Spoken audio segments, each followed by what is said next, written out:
1970 May മാസം 4-ാം തീയതി അമേരിക്കയിലെ ഓഹിയോവിലെ കെന്റ് സ്റ്റേറ്റ് യൂണിവേഴ്സിറ്റിയിൽ വിദ്യാർത്ഥികൾക്ക് നേരെ അമേരിക്കൻ സൈന്യം നിറയൊഴുക്കുകയുണ്ടായി. അന്ന് വിയറ്റ്നാം അധിനിവേശത്തിൻ്റെ ഒരു കാലമാണ്. വിയറ്റ്നാമിൽ അമേരിക്കൻ സൈന്യ വിന്യാസം ശക്തിപ്പെടുത്താൻ അമേരിക്ക തീരുമാനം കൈക്കൊണ്ടതിനെതിരായിട്ടുള്ള പ്രതിഷേധം അലയടിക്കുകയാണ്. ലോകമെമ്പാടുമുള്ള ക്യാമ്പസുകളിലാണ് അന്ന് അമേരിക്കൻ വിരുദ്ധ മുദ്രാവാക്യങ്ങൾ ഉയർന്നത്.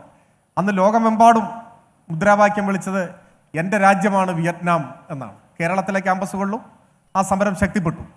വിദ്യാർത്ഥികൾ ക്ലാസ് മുറികൾ വിട്ടിറങ്ങി. അവരെല്ലാം വിയറ്റ്നാമിൻ്റെ പതാക ഏന്തി. ഏറ്റവും ആവേശകരമായ ഒരു യാഥാർത്ഥ്യം, ലോകമെമ്പാടും ക്ലാസ് മുറികളിൽ നിന്ന് ആരംഭിച്ച അമേരിക്കൻ വിരുദ്ധ പോരാട്ടത്തിൻ്റെ ആ മുന്നേറ്റത്തിൻ്റെ മുൻപിൽ അമേരിക്കൻ ക്യാമ്പസുകൾ നിന്നു എന്നതാണ്.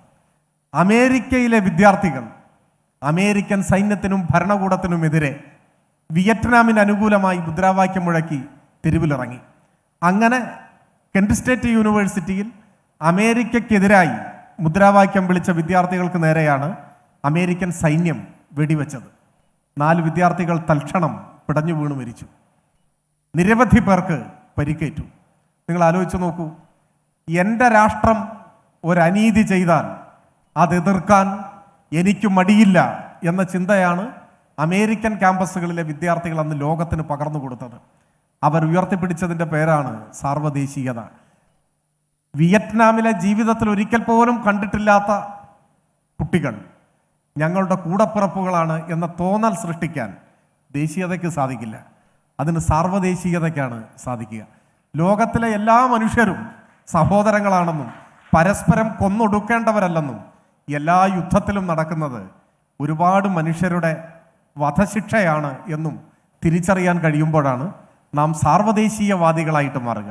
ദേശീയത സ്വാതന്ത്ര്യ സമരത്തെ സഹായിച്ചിട്ടുണ്ട്, സ്വാതന്ത്ര്യ ലബ്ധിയെ ത്വരിതപ്പെടുത്തിയിട്ടുണ്ട്, ഒക്കെ ശരി. പക്ഷേ ഇനി നാം വളരണം.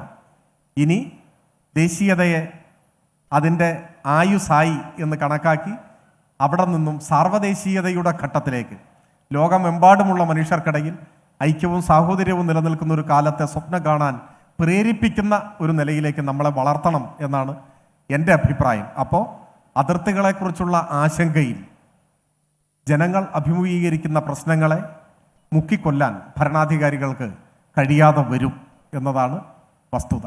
ഇന്ന് വിദ്യാർത്ഥികൾ അടങ്ങുന്ന സമൂഹം നമ്മുടെ ദേശത്തോട് കൂറ് കാണിക്കുന്നതിനേക്കാൾ ഉപരി മറ്റ് ദേശങ്ങളോടും അവരുടെ സംഭവങ്ങളോടും സാധനങ്ങളോടും ഒരുപാട് കൂറ് കാണിക്കുകയും അതിൽ അഭിമാനം കൊള്ളാൻ ശ്രമിക്കുകയും ചെയ്യുന്ന ഒരു തലമുറയാണ് ഞാൻ അടങ്ങുന്ന ഒരുപാട് പേരടങ്ങുന്നത്. ആ ഒരു അവസ്ഥയിൽ നമ്മുടെ രാജ്യത്തെക്കുറിച്ചും നമ്മുടെ ദേശീയതയെക്കുറിച്ചും ആ ഒരു രീതിയിൽ ദേശീയത വളർത്തേണ്ടത് അനിവാര്യതയല്ലേ? അങ്ങനെയാണെങ്കിൽ അഭിമാനം അർഹിക്കുന്ന രീതിയിൽ എങ്ങനെ നമുക്ക് ആ ദേശീയത വളർത്താൻ കഴിയുമെന്നാണ് സാർ എൻ്റെ ചോദ്യം. ഒരു ദേശീയതയുടെ പ്രചരണമാണ് ഇവിടെ സൂചിപ്പിച്ചത്. നമ്മുടെ ദേശത്തേക്കാൾ അന്യദേശത്തോട് കൂറ് പുലർത്തുന്നു. അത് ഒരു പ്രതീതിയാണ്. ആരാണ് അങ്ങനെ കൂറ് പുലർത്തുന്നത്? ഏതാണ് അന്യദേശം? സാർവദേശീയതയുടെ മണ്ഡലത്തിൽ അന്യദേശമില്ല. എല്ലാം ഈ ഭൂമിയാണ്. അവിടെ ഒരപരനെ സൃഷ്ടിക്കുക എന്നതാണ് ദേശീയതയുടെ പ്രശ്നം. ഇപ്പോൾ പൗരത്വ ഭേദഗതി നിയമം കൊണ്ടുവരുമ്പോൾ എന്താണ് പറയുന്നത്? അവിടെ പൗരത്വം പരിമിതപ്പെടുത്തിക്കൊണ്ട് ഒരു വിഭാഗം, അവരാണ് ഈ രാജ്യത്തിൻ്റെ എല്ലാ കുഴപ്പങ്ങൾക്കും കാരണം, അതുകൊണ്ട് അവരെ ഞങ്ങൾ പരിമിതപ്പെടുത്താൻ പോവുകയാണ്. ഒരു വിഭാഗത്തെ മാറ്റി നിർത്തി അവരാണ് ശത്രുക്കൾ എന്ന് പഠിപ്പിക്കാനാണ് ദേശീയത ശ്രമിച്ചുകൊണ്ടേയിരിക്കുന്നത്. സാർവദേശീയതയിൽ അവരില്ല, അന്യദേശങ്ങളുമില്ല. അവിടെ ലോകമെമ്പാടുമുള്ള മനുഷ്യർ സാഹോദര്യത്തോടെ പുലരണം എന്ന ആഗ്രഹമാണ്. ഇപ്പോൾ പാബ്ലോ നെരൂദ എൻ്റെ രാഷ്ട്രീയ പാർട്ടിക്ക് എന്ന പേരിൽ ഒരു കവിത എഴുതിയിട്ടുണ്ട്. ലാറ്റിൻ അമേരിക്കൻ കാവ്യവസന്തമായിരുന്ന നെരൂദയുടെ കവിതയുടെ ആദ്യത്തെ വരി, നീ അറിയപ്പെടാത്ത മനുഷ്യരുമായി എനിക്ക് സാഹോദര്യം നൽകി എന്നാണ്.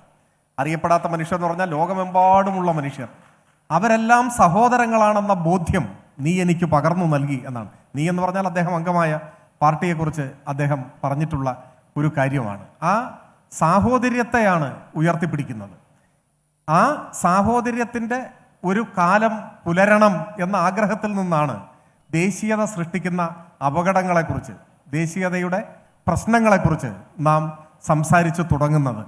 നമ്മുടെ രാജ്യത്തെക്കാൾ കൂടുതൽ മറ്റൊരു രാജ്യം എന്നൊക്കെ പറഞ്ഞിട്ട് ഇങ്ങനെ ഒരു ശത്രുതയുടെ അന്തരീക്ഷം ഉണ്ടാക്കുകയാണ്. ഞാൻ ലളിതമായിട്ട് മനസ്സിലാക്കാൻ ഒരു കാര്യം പറയാം.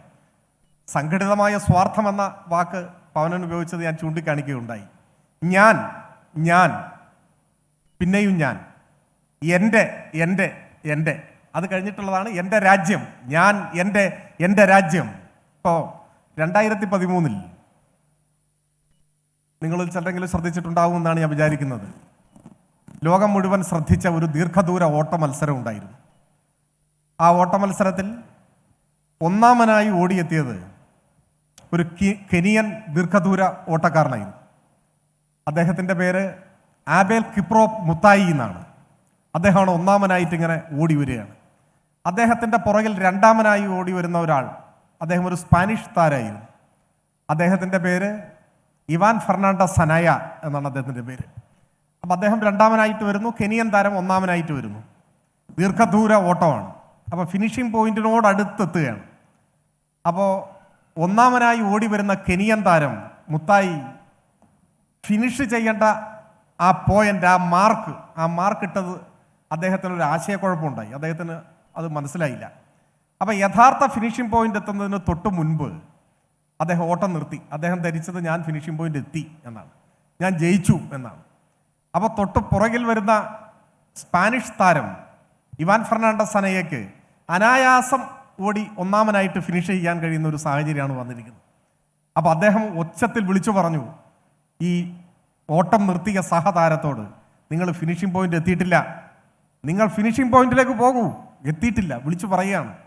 ഇയാൾ ലോകം ശ്രദ്ധിക്കുന്ന ഒരു മത്സരത്തിൽ ഒന്നാമനാകാനുള്ളൊരു അവസരം മുന്നിൽ നിൽക്കുകയാണ്. അപ്പോൾ അദ്ദേഹം പറയുകയാണ്, നിങ്ങൾ എത്തിയിട്ടില്ല, ഫിനിഷിംഗ് പോയിന്റ് എത്തിയിട്ടില്ല എന്ന് പറയും. പക്ഷെ സ്പാനിഷിലാണ് പറയുന്നത്. കെനിയയിൽ ഭാഷ വേറെയാണ്. അപ്പോൾ സ്വാഹിലിയോ മറ്റോ ആണ് അദ്ദേഹത്തിൻ്റെ ഭാഷ. അദ്ദേഹത്തിന് അത് മനസ്സിലാകുന്നില്ല, ഇയാൾ എന്താണ് പറയുന്നതെന്ന് അറിയുന്നേയില്ല. അപ്പോൾ അദ്ദേഹം സാവധാനത്തിൽ നടക്കുകയാണ്. അപ്പോൾ ഇവാൻ ഫെർണാണ്ടസ് സനയ ഈ കിപ്രോപ്പ് മുത്തായിയെ ബലമായി പിടിച്ച് തള്ളുകയാണ് ഫിനിഷിംഗ് പോയിന്റിലേക്ക്. അയാൾ ആ തള്ളലിൻ്റെ ശക്തിയിൽ ഫിനിഷിംഗ് പോയിന്റിൽ ഒന്നാമനായിട്ടെത്തി. അങ്ങനെ ആ മത്സരത്തിൽ ഒന്നാം സ്ഥാനത്തിന് കെനിയൻ താരം തന്നെ അർഹനായി. പക്ഷെ അത് സ്പെയിനിൽ ഒരുപാട് ദേശീയവാദികളെ അലോസരപ്പെടുത്തി. സ്പെയിന് ജയിക്കാനുള്ളൊരു ചാൻസ് കളഞ്ഞു കൊടുത്തു ഈ രാജ്യദ്രോഹി കാരണം എന്ന് വലിയ ആക്ഷേപങ്ങൾ ഫെർണാണ്ടസ് സനയയ്ക്ക് രാജ്യത്ത് നേരിടേണ്ടതായി വന്നു. അപ്പോൾ അതിന് അദ്ദേഹം പറഞ്ഞ വളരെ ആവേശകരമായ ഒരു മറുപടിയൊക്കെ ഉണ്ട്. ഞാൻ അങ്ങനെ ചെയ്തില്ലായിരുന്നുവെങ്കിൽ എൻ്റെ അമ്മയ്ക്ക് എങ്ങനെ ജനങ്ങളെ അഭിമുഖീകരിക്കാൻ കഴിയുമായിരുന്നു എന്ന ഒരു ചോദ്യം അദ്ദേഹം ചോദിക്കുന്നുണ്ട്. പക്ഷെ ആ ചോദ്യമല്ല ഇവിടെ ഞാൻ പറയാൻ ഉദ്ദേശിക്കുന്നത്. ആ പ്രവൃത്തി അങ്ങനെ ചെയ്തത് ഒരു ദേശദ്രോഹമാണ്, ഒരു രാജ്യദ്രോഹമാണ് എന്ന വാദഗതി സ്പെയിനിൽ ശക്തമായിരുന്നു, അതിശക്തമായിരുന്നു. അതിൻ്റെ പേരാണ് ദേശീയത.